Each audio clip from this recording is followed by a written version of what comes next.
Okay, so for the post test, they cover everything we mentioned in this class, but really it's just on concept part of view, no any calculation. Just try to test how well you understand the macroeconomic. Okay, so the first part for this class, we talk about demand and supply. And we said, what is demand? Demand, it shows you how a buyer gonna behave. So which means, okay, we already remember the price and the quantity you're willing to buy shows inverse relationship, ceteris paribus, okay? So that is demand, okay? Supply, we said, okay, supply side is the seller side. It shows you at a different price level how many you want to sell. So that is supply side, okay? So in that case, when demand and supply meet in the middle, we will find the equilibrium price, we find the equilibrium quantity. But we know no matter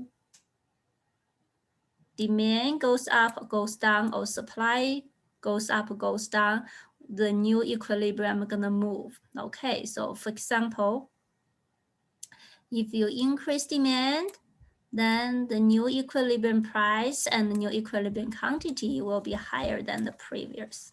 Okay, or on the other side,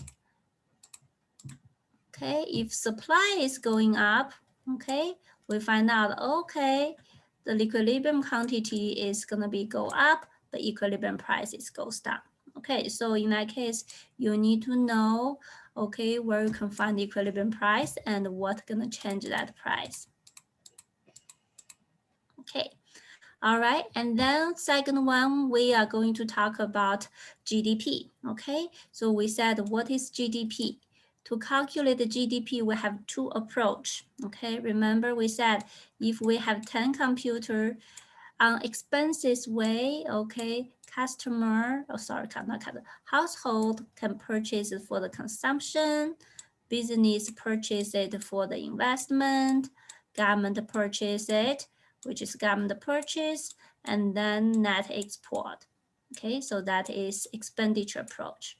For the income approach, if you as the, let's say, people who sell the computer, okay, this 10 computer you sell is going to be your income.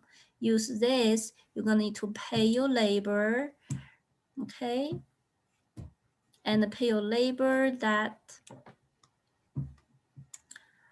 labor you're paid by the wage, okay, you pay land, and land you paid for rent, you pay capital, you borrow money to purchase goods and service, you pay the interest, and your own entrepreneurship ability that is paid by the profit. Okay, so this GDP is the market value of final good and service you produced in this country board in a given period of time. But by expenditure approach, we have this famous equation which you see it over and over again for the second half of the semester. Okay, from the income approach, okay, this money you received, you're gonna need to pay those factor of production. Okay. All right, so let's move to the next one. Okay, so I had to erase that first.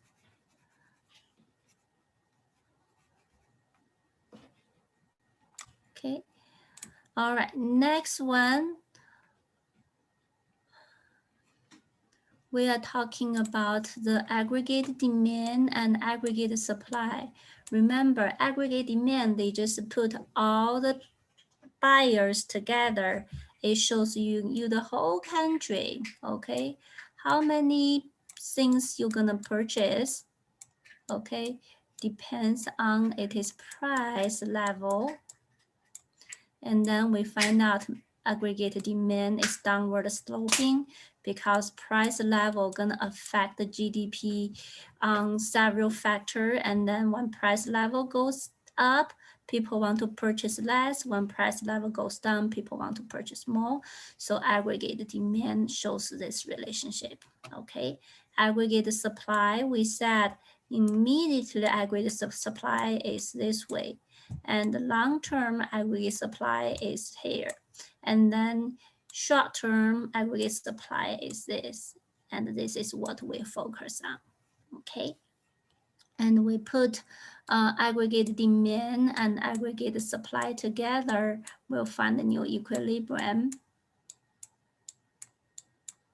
Okay, and then if nothing changed, this is the price level I want to, and that is the best GDP or the potential GDP you can produce.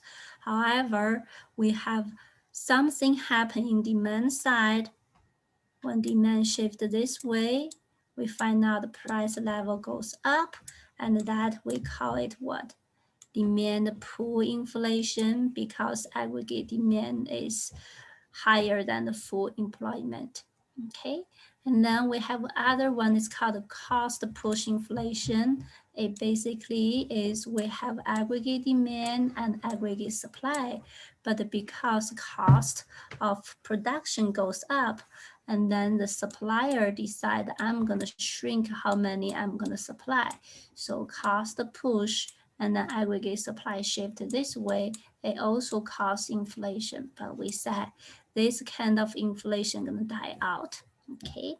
And then we said, okay, after you understand aggregate demand and aggregate supply, let's talk about the physical policy. Okay, we discuss for any kind of short-term,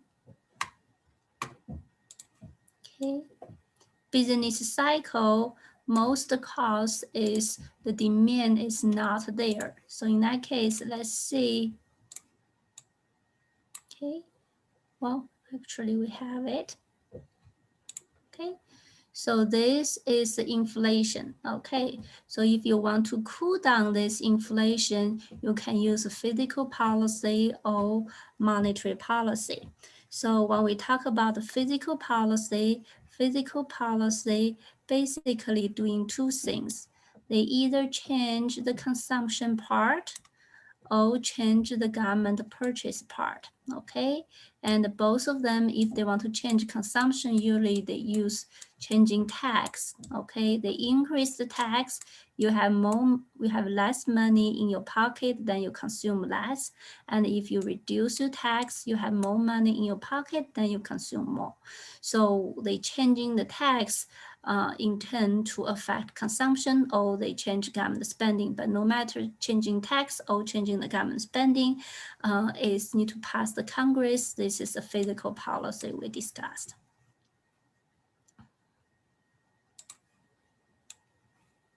Okay.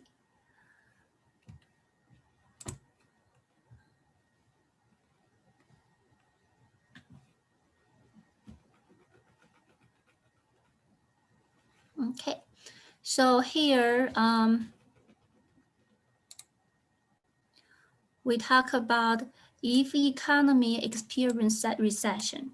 Recession means I need to boom up economy. So this policy is called expansionary policy. Expansionary policy, they want to increase consumption or you want to increase the government spending. Okay, increase consumption, you have to reduce the tax. Okay, so this will be expansionary policy. Okay, in the other side, if economy experience demand pull inflation, means economy too hot, we want to cool down economy, then we use contractionary policy. And this physical policy means we want to make people spending less or government is gonna purchase less. Okay, both of way gonna cool down economy. But how to make people spending less? I'm gonna increase the tax. So in that case, for contractionary policy will be increase tax or decrease government spending. Okay. Any question? All right. So it should be fairly simple because it's really just touch the base for what we discussed. Okay, so I have to erase this so we can move to the next one. Okay.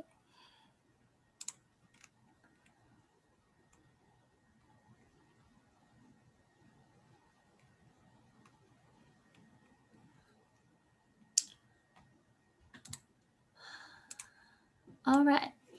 So we talk about the physical policy. The last one will be the monetary policy.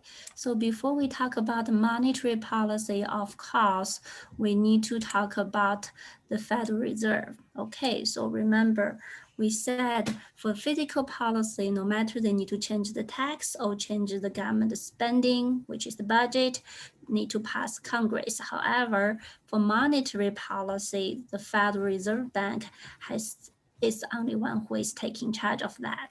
Okay, so in that case, what is the way Federal Reserve Bank can do to or for tools for monetary policy? So remember that for monetary policy, what happened is they want to change, let's say, increase. If it's recession, they want to increase investment. To increase business investment, I have to make it very easy to borrow money, okay? To make it easy to borrow money, to reduce the interest rate, I had to make supply of money is bigger. So in that case, the Federal Reserve gonna changing the money supply to affect interest rate, intend to changing the investment. Of course, that will change the GDP. Okay, so in that case, there's 4 ways they can change the money supply. First one, buy and sell government security, which is open market operation, changing the reserve ratio, changing the discount rate, and the term auction. Okay, so in that case, let's take a look. Open market operation, okay, what I can do to increase money supply, okay? So let me, okay, so money supply increase means they want people have more money in their hand. So what they need to do? Fed need to buy, because every time the Fed gonna buy security from you, they're gonna pay you. So you have more money in your hand, so the money supply goes up. Reserve ratio need to be what? Reserve ratio need to be decreased. When reserve ratio decrease, more money can be lended out, so money supply goes up. Discount rate need to go down. It's either cheaper to borrow money from Fed than money supply goes up. And the term auction means they need to auction out more money. Okay, so this is the 4 tool of monetary policy. So you need to remember what is the tool and which direction goes. All right. So when we talk about the money supply here, what do I mean? Okay, it has narrow definition, which is only the money in your pocket or money in your checking account. However, the money supply we discuss is a broader definition, which is M2 money. It's M1 money plus 3 near money. Okay, all right. So the last one we're going to talk about is the monetary policy. Okay, but we already discussed it. Okay, in increase money supply will reduce interest rate, and then will increase investment, and then that will be increased GDP. Okay, in the other side, if you decrease money supply, of course, less money in the market, of course, the price for money gonna go up, and then it's really hard for the business to borrow money. Of course, the investment is going down, that will decrease the GDP. Okay, so that is all. So we basically kind of reviewed. All right, am I going too fast? Okay, that is all. Okay, nothing too fancy, very basic concept for the post test. So I hope everybody I hope everybody can get a full point for this. Okay. All right, any question?